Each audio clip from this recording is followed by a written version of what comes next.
दिनों कुछ हमारे मुल्क और पाकिस्तान के बीच में एक कॉन्फ्लिक्ट हुआ जिसकी वजह से दोनों तरफ से शेलिंग हुई और उसमें हमारे कई इलाके जो हैं उसकी जद में आए, जिसमें सबसे ज़्यादा मुतासिर पुंछ, उड़ी, टंगडार और कुछ हिस्से कुपवारा के भी उस जद में आए।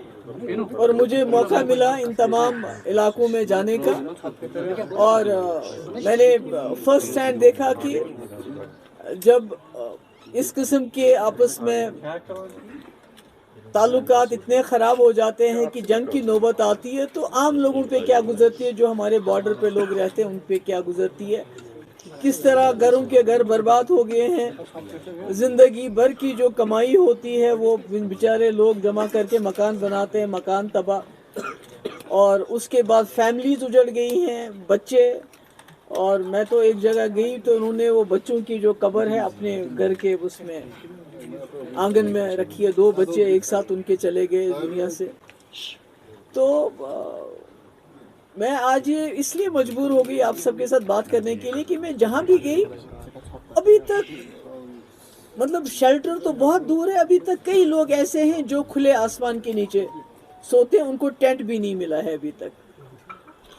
तो जो मैं कल टंगडार गई तो वहाँ भी मैंने देखा बेचारी वो एक औरत है, उसका हस्बैंड यहाँ मजदूरी करता है श्रीनगर में, 2 बच्ची हैं उसकी छोटी छोटी, उसका घर बिल्कुल तबाह हो गया। तो वो भी बेचारी, उसको पता नहीं मैं कहाँ किधर अपना सर छुपाऊँ। तो इसलिए मतलब हालात काफ़ी ख़राब हैं इन लोगों के, इनकी जान भी गया, माल भी गया। और कई जगह ऐसा है कि जहाँ शेल लगा हुआ है तो ढांचा तो खड़ा है मगर मकान पूरा बोसीदा हो गया है, मकान खोखला हो गया है। और जो मैंने सुना, जो सरकार की तरफ से टीम्स गई हैं वो देखते हैं स्ट्रक्चर खड़ा है और तुम्हारा एक शीशा टूट गया तो बस, ऐसा नहीं होता है। जब किसी मकान पे शेल लग गया हो तो वो मकान पूरा हिल जाता है, उसकी पूरी बर्बादी हो गई है। तो इसलिए मेरी सबसे पहली गुजारिश तो ये है कि ये जितने भी एरियाज़ हैं इनको वॉर इम्पैक्टेड जोन्स डिक्लेयर किया जाए, ताकि इसमें वॉर फुटिंग पे इनका रिहेबिलिटेशन का काम शुरू हो जाए। मकानों के लिए कम से कम 50 लाख रुपए दिया जाना चाहिए। आज आप जानते हैं कि 1 लाख रुपए में दरवाज़ा भी नहीं बनता है। तो ये मेरी गुजारिश है। उसके बाद सबसे पहली चीज़ जो मैं डिमांड करना चाहती हूँ सरकार से, गवर्नमेंट ऑफ इंडिया से, कि इन सब जितने भी इसमें हमारे लोग जिनकी जानें गई उनको शहीद करार दिया जाना चाहिए। एक तो उनकी इज्जत अफजाई हो जाएगी क्योंकि उन बेचारों को कोई कसूर नहीं था, बच्चे थे हमारे, औरतें थी हमारी, आदमी लोग इसमें गए हैं। तो उसकी वजह से एक तो उनकी इज्जत अफजाई होगी और दूसरा कुछ बेनिफिट्स भी उनको मिलेंगे, उनकी फैमिलीज़ को मिलेंगे। और जिनके लोग चले गए हैं उनको नौकरी भी मिलनी चाहिए, एक जॉब भी मिलना चाहिए। और कई मुझे दुकानदार मिले, उन्होंने कहा कि हमारी दुकानें इसमें डैमेज हो गई।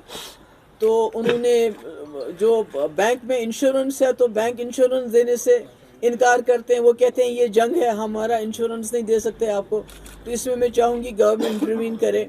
और जो लोन लिए हैं, कई लोगों ने लोन लेके मकान बनाए हैं, दुकानें बनाई, छोटा मोटा कारोबार शुरू किया था, ये ज़रूरी है कि उस लोन को वेव ऑफ किया जाना चाहिए।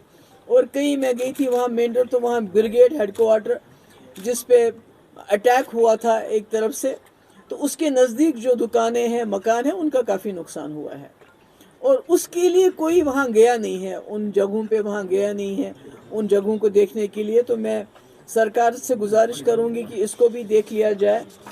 और पुंछ की मैं ख़ास तौर से बात करूँगी कि पुंछ में अगर हमारे पास अस्पताल में ट्रॉमा सेंटर होता, हमारी जो वहाँ एम्बुलेंस है उसमें वेंटिलेटर होता, तो शायद कई जानें पुंछ में बच सकती थी जो जानें वहाँ उस वजह से गई। तो मेरी गुजारिश है गवर्नमेंट से कि हमारे पास हर जगह जो है मेडिकल कॉलेज है, तो पुंछ का भी वो होना चाहिए ताकि वहाँ जो हेल्थ फैसिलिटीज़ को इम्प्रूव किया जाए। और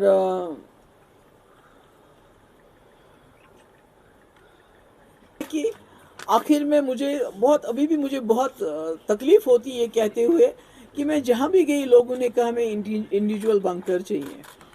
तो मुझे ये डिमांड करते हुए भी अच्छा नहीं लगता है कि आज 21वीं सदी में हमारे लोग जहाँ अच्छे स्कूलों की डिमांड करते, नौकरियों की डिमांड करते, अस्पतालों की डिमांड करते, वो कहते हैं हमें बंकर चाहिए, क्योंकि उनके दिल में ये खौफ घर कर गया है कि उनको लगता है जंग कभी भी हो सकती है। तो हम हर वक्त जंग की इस हालत में अपने लोगों को रखना चाहते हैं। मुझे लगता है ये मरकज़ी सरकार को सोचना पड़ेगा कि क्या हमारे लोग हमेशा इस जहन में रहें कि कब गोला आए और कब हमें बंकर में जाने का मौका मिले। तो मेरी गुजारिश है यहाँ की सरकार से भी और मरकज़ी सरकार से भी, इमीडिएटली मदद कर लीजिए। कुछ लोग ऐसे हैं जिनके घर में कोई नहीं है, उनको मकान बना के भी देने पड़े, आपको मकान बना के दीजिए।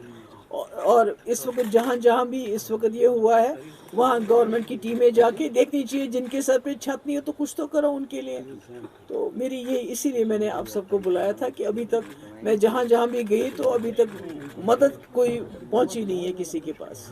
Ma'am I can say them कि आप बीवी बच्चे लेके थोड़ी देर टंगदार के बॉर्डर में रहो, अरसपोरा में रहो, पुंछ के बॉर्डर पे रहो, वहाँ जो अपने बीवी बच्चे लेके रहो और उसके बाद एडवोकेट करो वॉर के लिए।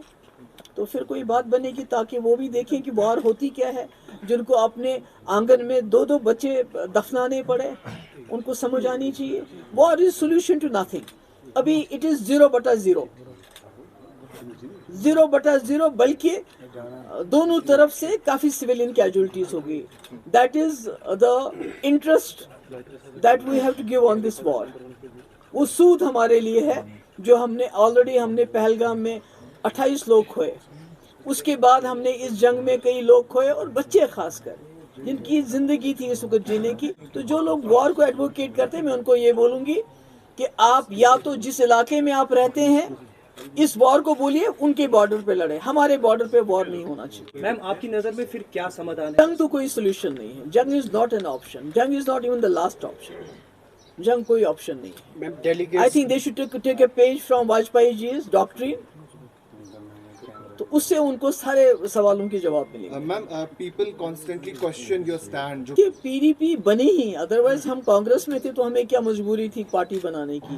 पीडीपी बनी इसके लिए, जम्मू कश्मीर को इस खून खराबे से बाहर निकालने के लिए। And for Mufti Sahab doctrine there is no other way to take the people out of, to facilitate a resolution of the Kashmir problem which India and Pakistan, usually India claims a bilateral issue. इसको आपको address करना पड़ेगा। वाजपेयी जी कह रहे थे इंसानियत के दायरे में मैं करूँगा, तो मुझे लगता है उसी पॉलिसी को आगे चलाने की जरूरत है। मैम आपने विजिट इंडिया को इससे क्या वो तो मुझे मालूम नहीं क्या फ़ायदा हो गया, पर नुकसान मैं कह सकती हूँ कि हमारे घर उजड़ गए, हमारे मकान बर्बाद हो गए, हमारे बच्चे इसमें शहीद हो गए, हमारे घरों के अंदर आंगन में माँ बाप ने कब्रें बनाई अपने बच्चों की। किसी की माँ, किसी छोटे दूध पीते बच्चे ने, मुझे नाम नहीं याद आ रहा है, एक सरदार जी हमारे थे, उसके छोटे छोटे बच्चे हैं जिनकी माँ इसमें, उसका गोला आ गया और उसके सर के 2 टुकड़े हो गए। तो ये तो मुझे तो वही नज़र आ रहा है। अब मुझे नहीं पता है कि इससे ज़्यादा क्या अचीव किया होगा, क्योंकि जो मिलिटेंट इसमें या टेररिस्ट जिसको आप कहते हैं, जो इसमें इन्वॉल्व थे, अभी तक उनको पकड़ा नहीं गया, अभी तक उनकी कोई खैर खबर नहीं है। तो पाकिस्तान में भी अगर आप देखते हैं कि आप जैसे हमारे एक्सटर्नल अफेयर मिनिस्टर ने बताया कि मैंने पाकिस्तान को पहले ही वार्न किया था। तो इसका मतलब है जब आप वार्न करते हैं उनको, तो इसका मतलब है जो आप कहते हैं कि हमने टेररिस्ट कैंप्स पे अटैक किया, तो वो भी उनको भी मिल गया होगा मौका वहाँ से भागने का। तो मुझे नहीं मालूम कि मेरे लिए तो ये 0/0 है।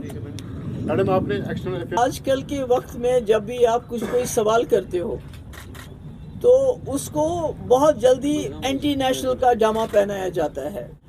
तो India is a great country, India is the nation, BJP is not the nation. तो इसलिए बीजेपी से सवाल करना, बीजेपी सरकार से सवाल करना, मैं नहीं समझती ये कोई एंटी नेशनल बात है या कोई ये प्रो पाकिस्तानी बात है। मैंने ऑलरेडी कहा है कि एक तरफ से हम एक प्रोफेसर जो है अली खान, जो बहुत ही वेल नोन है, हाईली एजुकेटेड है और उसका फैमिली बैकग्राउंड भी बहुत ज़बरदस्त है, तो उसको अरेस्ट करते हैं क्योंकि वो सच बोलता है। वो एक बोलता है कि आपने जो कर्नल कुरैशी के लिए आपने उसके लिए किसी ने बद कलामी की और आपने उस पर स्टैंड लिया, बहुत अच्छी बात है। मगर जो मुसलमान लिच होते हैं, जिनकी मस्जिदें आप तोड़ते हो, जिनके घर आप तोड़ते हो, तो ये हिपोक्रेसी क्यों? उस वक्त आपका स्टैंड कहाँ गया होता है?